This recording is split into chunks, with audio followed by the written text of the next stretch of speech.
Because the next question is, would the Honorable Senator agree that in law, a claim to land or waters must be defined by metes and bounds? Mr. President, we, with the indulgence of the good senator, we already have an arbitral ruling in our favor. So the metes and bounds is no longer debatable. The arbitral ruling has awarded the Philippines and recognized our claim vis-a-vis China. It has rejected China's 9-line, 10-line, 9-line claim and has upheld the Philippines' position that what China is doing within the exclusive economic zone of the Philippines is illegal. And therefore, the debate as to whether there are metes and bounds is moot. We can debate until kingdom come, but that will not change the arbitral ruling in our favor, Mr. President. That is not entirely correct, Mr. President, and I beg to disagree. The reason why I'm asking the gentleman for the metes and bounds to our claim on our maritime rights is because until today,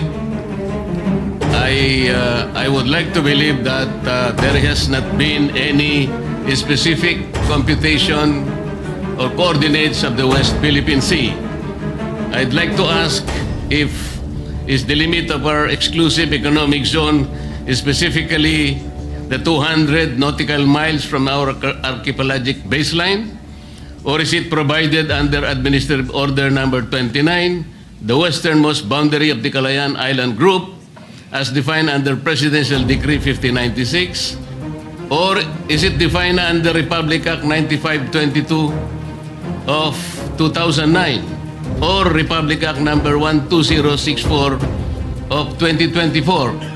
The question, Mr. President, is very significant because we would like to specifically determine the extent of our West Philippine Sea. Because if we are unable to do that, baka mahirapan po tayong ipagtanggol hanggang saan ang sa atin. So can we at least have an answer? Mr. President, hindi na natin kailangang ipagtanggol ang nasa atin. Napagpasahan na ng International Arbitral Tribunal. There is nothing to defend. It has been resolved in our favor. What we have to now defend and uphold is the ruling. Mr. President, I think the gentleman from Pampanga and Quezon City is looking at the arbitral award as it is. I'm not saying that, of course, we won the EEZ, but it is still incumbent for our country, Mr. President, to define our West Philippine Sea. Because until now, as we will discuss later with the indulgence of the gentleman, we need to look at the coordinates, Mr. President. I'm only asking whether the basis of the West Philippine Sea is the 200 nautical miles from the archipelagic baselines. Because as the defense establishment say it, Mr. President, it is the approximation of our exclusive economic zone. Our exclusive economic zone is 200 nautical miles from our archipelagic baseline. So, can we assume that, are we proceeding from there? Or are we defining the extent of our WPS from Executive or Administrative Order Number 29, Presidential Decree 5096, Republic Act 9522, o Republic Act 12064? Kasi kailangan po natin ma-define muna, Mr. President. Totoo po na ang arbitral award in-invalidate po yung 9-line. Tama po yun. Pero hanggang doon lang, hindi naman sinabi ng arbitral award kung hanggang saan ang hangganan ng ating West Philippine Sea. That's why I am asking the gentleman kung alam po niya kung saan tayo magsisimula, para sa ganon, i-determine natin, i-ascertain natin ang extent ng ating West Philippine Sea. Yes, if I may reiterate, Mr. President, we see the point being raised by Senator Marcoleta.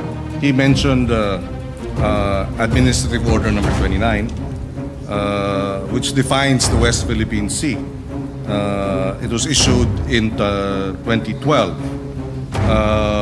On the other hand, in addition, we have the Philippine Maritime Zones Act, or Republic Act number 12064, enacted in 2024. These are government records that recognize the West Philippine Sea in official documents, and under the UNCLOS, which grants the Philippines the EEZ extending to up to 200 nautical miles from its coastline. This is the law. There is an administrative order, and of course there is UNCLOS. It is the position of this representation, Mr. President, that all three, UNCLOS, Administrative Order Number 29, issued in 2012, and Republic Act 12064, enacted in 2024, are sufficient to be able to establish our exclusive economic zone as well as our territorial zone.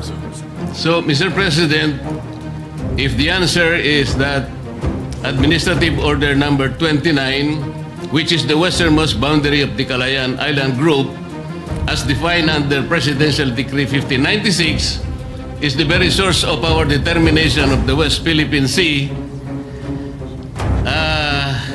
Together with, Mr. President, the Philippine Maritime Zones Act, taken in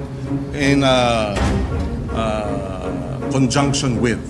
So it's the AO 29 as well as RA 12064, and finally UNCLOS. Yes, Mr. President, isa-isayin lang natin. Doon muna tayo sa Administrative Order Number 29, which confirmed Presidential Decree 1596. Mr. President, under PD 1596, President Marcos Sr. drew boundaries around certain features of the Spratly Island and called the enclosed area as Kalayaan Island Group. At that time, there was no exclusive economic zone yet under the UNCLOS. However, is the Honorable Senator aware that in 2016, the South China Sea Arbitral Tribunal declared the boundaries of the Kalayaan Island Group as contrary to the UN Convention of the Law of the Sea? Well, Mr. President, I'm not familiar with the particular findings, but that is, to me, again, immaterial in the context of the award of the International Tribunal. That will not be immaterial, Mr. President, with all due respect. Kasi nga po talagang sinisino natin, dinidetermine natin kung gagamitin po natin yung Presidential Decree 1596. Sabi po ng Arbitral Tribunal, contrary po yun sa UN Convention of the Law of the Sea. Basahin po ninyo yung Arbitral Award.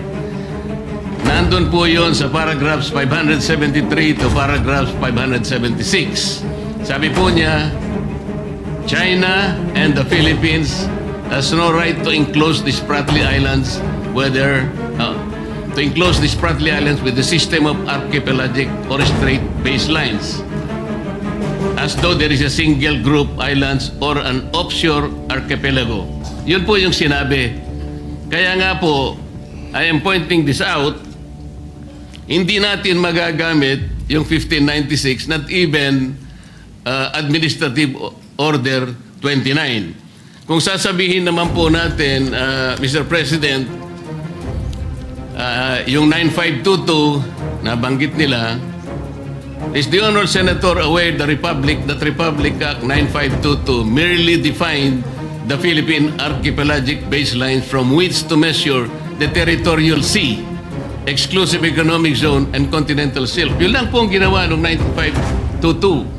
Wala po siyang kinalaman in the determination of the exact area of the West Philippine Sea.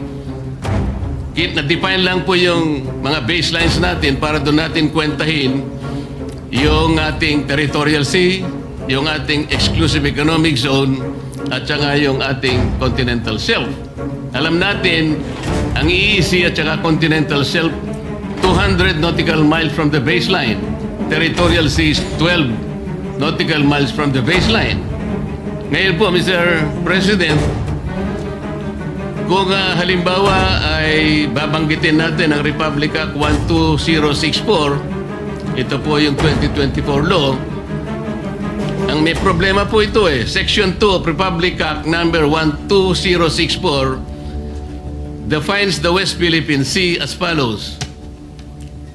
The maritime zones of the Philippines on the western side of the Philippine archipelago, including the Luzon Sea and the territorial seas of Bajo de Masinloc and the maritime features of the Calayan Island Group, shall collectively called the West Philippine Sea. Ano pong problema nito, Mr. President, Your Honor? Based on that definition, would the Honorable Senator agree that the westernmost limits has two elements? Yung 200 nautical mile limit of the Philippine Exclusive Economic Zone and Continental Shelf, and the 12 nautical limit of the enclave territorial sea of high tide elevations of Calayan Island Group, including those outside the Philippines Exclusive Economic Zone. Hindi rin po natin magagamit yung 200 nautical mile limit, Mr. President. Bakit po? Alam po ba ng ating honorable gentleman from Pampanga and Quezon City na pag ginamit po natin yung West Philippine Sea na 200 nautical mile limit ng ating exclusive economic zone, 17 features po ng Calayan Island Group ang mawawala sapagkat wala po siya. Hindi siya na-enclose ng 200 nautical miles. Alam din po ba ng ating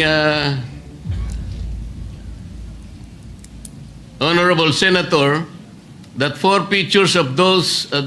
of those features would fall outside the definition of the West Philippine Sea as occupied by the Philippines? Ito pong apat na ito ay okupado na ng ating bansa, ngunit wala po siya sa 200 nautical miles Katulad po ng Pag-asa na tinatawag na Tito Island. It's 227 nautical miles to Palawan. Parola or Northeast K, 240.2 nautical miles to Palawan. Kota or Laita Island is 207 nautical miles to Palawan. And Lakiam K, 203.7 nautical miles to Palawan. Are you aware, Mr. President, that these features are separated by high seas? Ito po pong problema Kaya po nagiging importante na kailangan po natin munang pag-aralan hanggang saan eksakto pong coordinates ba ng ating West Philippine Sea. Dito po sa binabanggit nating mga batas sa ngayon, kung titingnan natin, hindi po natin sila magagamit, Mr. President. Kaya napakahirap po ngayon nating sagupain yung mga pananaw na parang may nag-aangkin ng atin pero hindi pa natin ma-define kung ano talaga yung atin. Kaya po dito ako nagsisimula, Mr. President. Mr. President, if I may be allowed, again, I don't see the point. Are we trying to say here that the arbitral ruling was erroneous and therefore we should stop claiming what was awarded us? I don't see the logic, Mr. President. We were awarded by the arbitral tribunal. It is ours. Now, is the gentleman saying the tribunal was mistaken and therefore what was awarded to us should not have been awarded to us because of these problematic, well, at least from the point of view of the good senator, problematic definition of what the West Philippine Sea is? I beg to disagree, Mr. President. Besides, the arbitral ruling did not touch on the issues being raised today by the good senator. And even if it did, assuming it did, hypothetically, we were still awarded. And we were, our claim and our rights were recognized, and China's rights were rejected. Are we saying here now, Mr. President, that we have to go back to the arbitral ruling, to the tribunal, present a new definition of what constitutes West Philippine Sea, so that they can amend or they can set aside the award? Please, I would appreciate being clarified. Let me clarify, Mr. President. Are we getting the impression that the West Philippine Sea was awarded to us by the Arbitral Tribunal on a silver platter? Sinabi po niya kung nasaan yung ating mga coordinates? Well, Mr. President, Tayo po ay merong entitlement sa 200... again, Mr. President, assuming that these have to be defined, I think we can define that by Philippine law. Assuming, I'm without conceding that there is no definition, because we believe it has been properly defined, and the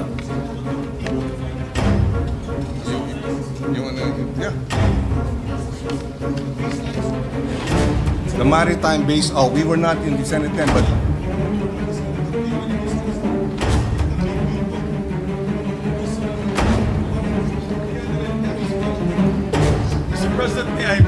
The majority